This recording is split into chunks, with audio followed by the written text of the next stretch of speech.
돈 안 들이고 평생 즐길 수 있는 시니어 취미생활 1위는 바로 이것입니다.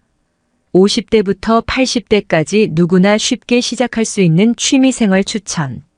나이 40이 되었을 때다. 직장 생활을 시작한 지 엊그제 같은데 40이라니 갑자기 어른이 된 느낌이 들었다. 40이라면 인생의 반환점에 이른 나이인데 과연 직장 생활을 언제까지 할 것인가 하는 생각도 났다. 매체 보도를 보니 주된 직장에서 퇴직하는 나이가 50이라고 한다. 일단 나이 50에 퇴직하는 계획을 세웠다. 그리고 은퇴 후 어떻게 살 것인가를 고민하며 먼저 살았던 사람들의 발자취를 찾아보았다. 그러다가 어느 날 눈에 띄는 글을 발견했다. 19세기 폴란드 시인 노르비트가 쓴 글인데 그는 인생을 행복하게 살기 위해서 3가지 일이 필요하다고 한다. 3가지 일이라고? 그게 뭐지? 바로 먹고 사는 일, 재미있는 일, 의미 있는 일이다. 그에 의하면 3가지 중에서 1가지가 부족하면 삶이 드라마틱해지고 2가지가 부족하면 비극이 된다고 한다. 그러므로 이 3가지의 일이 균형을 이루는 삶을 살아야 한다는 것이 글의 요지다. 그의 주장에 고개가 끄덕여졌다. 3가지 일이 필요하다는 생각에서 이를 중심으로 은퇴 계획을 세웠다. 첫째, 먹고 사는 일이다. 돈이 많은 부자라고 해서 모두 행복할 수는 없지만 먹고 살기가 어렵다면 그것도 행복할 수 없는 일이다. 그러므로 최소한 먹고 사는 것이 해결되어야 한다. 둘째, 목숨을 바칠 정도로 재미있는 일이다. 많은 사람이 은퇴 후에 무엇을 할 것인지 고민하지만 좋아하는 일을 물어보면 대개 없다고 한다. 그래서는 곤란하다. 우선 자신이 좋아하는 것을 찾아야 한다. 셋째, 의미 있는 일이다. 사람들은 내심 의미 있는 일을 하고 싶어 한다. 자신도 이 땅에 흔적을 남기고 싶은 것이다. 그러나 먹고 살기에 급급해 막연히 그 일을 뒤로 미룬다. 은퇴는 바로 이런 일을 할 수 있는 기회다. 직장 생활을 할 때 가까운 친구들과 가끔 책을 읽고 독후감을 나누었다. 언젠가 이들에게 은퇴하면 투자 클럽을 하나 결성하는 것은 어떠냐고 물었다. 그랬더니 다들 좋다고 맞장구를 쳤다. 우리는 매월 격주간으로 2번씩 모이기로 하고 몇 가지 원칙을 정했다. 주식이나 채권에 투자한다면 수익을 올리기보다 손실을 보지 않는 쪽에 더 비중을 두었다. 모두가 공감하면 투자하지만 한 사람이라도 부정적이면 투자하지 않았다. 물론 이렇게 내린 결론이 늘 옳았던 것은 아니다. 그러나 토론하는 과정을 통해 새로운 점을 발견할 수 있었고 적어도 편견에 빠져 그릇된 결정을 내린 적은 없었다. 이 모임은 지금도 하고 있다. 먼 친척보다 가까운 이웃이 낫다는 속담도 있지만 자주 만나다 보면 정도 두터워지기 마련이다. 은퇴 후 인연을 많이 정리했는데 투자클럽은 내가 참석하는 몇 개 안 되는 모임이다. 나는 투자클럽을 통해 먹고 사는 일의 일부를 수행하고 있다. 퇴직할 무렵 이웃에 사는 성당 교우가 내가 학교 다닐 때 드럼을 친 것을 알고 몇 사람이 모여 밴드를 결성하자는 제의를 한다. 악기를 손에 놓은 지 오래되어 내가 과연 할 수 있을까 고민하다가 그의 제의에 응하고 음악학원에 등록하여 다시 드럼을 익혔다. 이미 기초는 다져있는 터라 두어 달 배우다 보니 예전의 감각을 되찾았다. 내친 김에 콘트라베이스도 배웠다. 그때부터 동네 이웃들과 밴드를 결성하여 10여 년 이상 정기적으로 연주회를 개최했다. 우리 밴드의 연주는 조용히 감상하는 여타 음악회와는 달리 맥주를 한 잔 걸치고 박수로 호응하며 때로는 춤을 추기도 한다. 이름만 대면 알만한 지인이 음악회에 와본 후 우리나라에 이런 문화가 있는지 몰랐다고 하며 즐겨 참석했다. 동네 이웃과의 음악회를 통해 재미있는 일도 추구한 셈이다. 그러다가 어느 날 비보를 접했다. 회원 한 사람이 불의의 사고로 불귀의 객이 된 것이다. 그 후 팀을 해체했는데 그와의 추억을 떠올리면 지금도 그때가 그립다.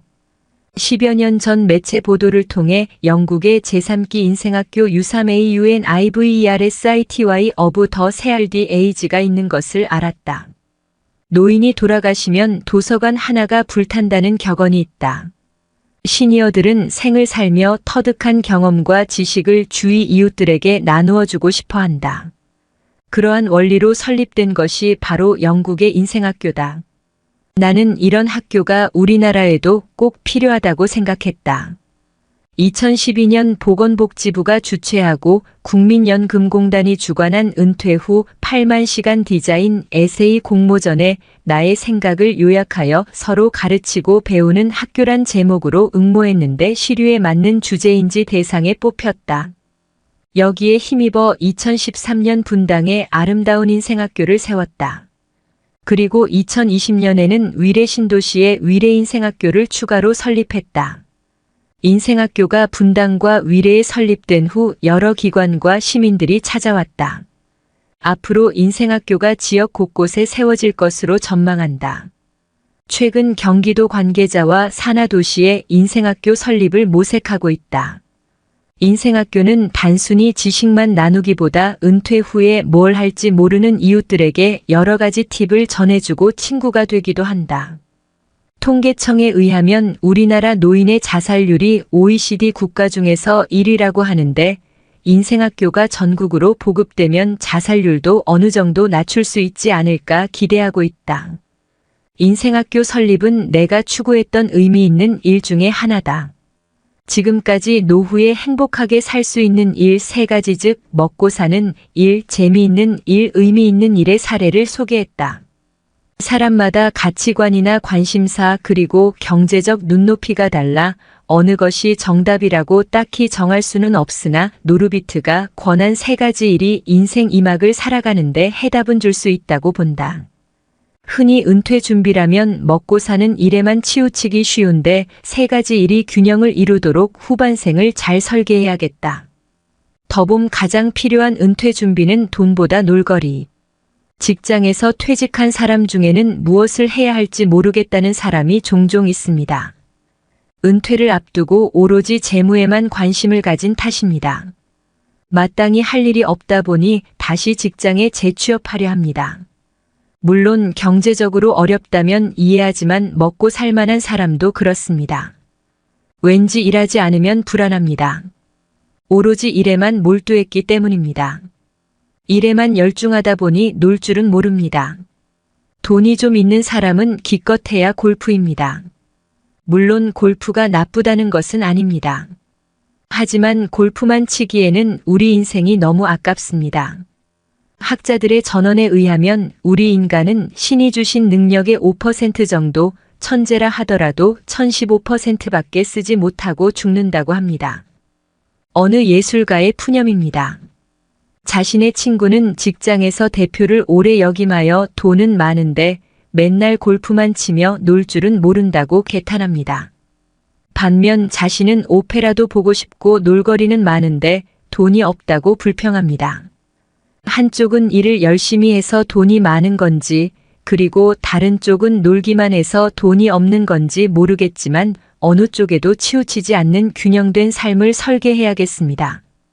한때 독자들의 인기를 끌었던 책인생 수업 저자이며 평생 죽어가는 사람을 돌보았던 정신과 의사 엘리자베스 퀴블러 로스 박사는 인생을 놀이에 비유했습니다. 우리의 본향은 아주 먼 별에 있으며 삶은 지구별에 잠시 소풍 온 것이라고 합니다. 그러니 우리는 그저 잘 놀다 가면 된다고 사람들을 격려했습니다. 흔히 사회에서는 어른들이 노는 걸 부정적으로 생각하고 있습니다. 그러나 놀이는 아이들만의 소일거리가 아닙니다. 그것은 모든 존재의 생명력입니다. 놀이는 마음을 젊게 하고 일에 활기를 불어넣어주며 인간관계를 잘 맺게 합니다. 퀴블러 로스 박사는 놀이가 삶을 가장 충만하게 사는 방법이라고 주장했습니다. 직장 생활을 하느라 놀 줄 몰랐다면 이제부터라도 배우면 됩니다. 그렇다면 어떤 놀이가 좋을까요? 어느 연구원에서 60대 이상을 대상으로 취미 생활을 어떻게 하나 물었더니 1위가 TV 시청이었습니다. 하루에 무려 3시간 이상을 TV를 보는데 쓴답니다. 물론 TV 시청이 나쁘다는 것은 아닙니다. 문제는 그걸 습관적으로 본다는 겁니다. 한국보건사회연구원에서 실시한 중년층의 욕구 조사에 의하면 노후에 하고 싶은 활동으로 젊어서 하지 못했던 취미생활이 42.3%로 1위를 차지했고 자원봉사가 16.8%로 2위에 올랐습니다. 은퇴 후에는 재미있는 일과 의미 있는 일을 하고 싶다는 욕구가 있음을 알 수 있습니다. 이렇게 머릿속으로는 여행이나 악기 연주 같은 취미 생활을 생각하지만 정작 여가의 대부분을 TV를 시청하는데 할애했습니다. 은퇴를 준비하는 사람이 꿈꾸는 건 퇴사 후에 자유를 얻을 수 있다는 겁니다.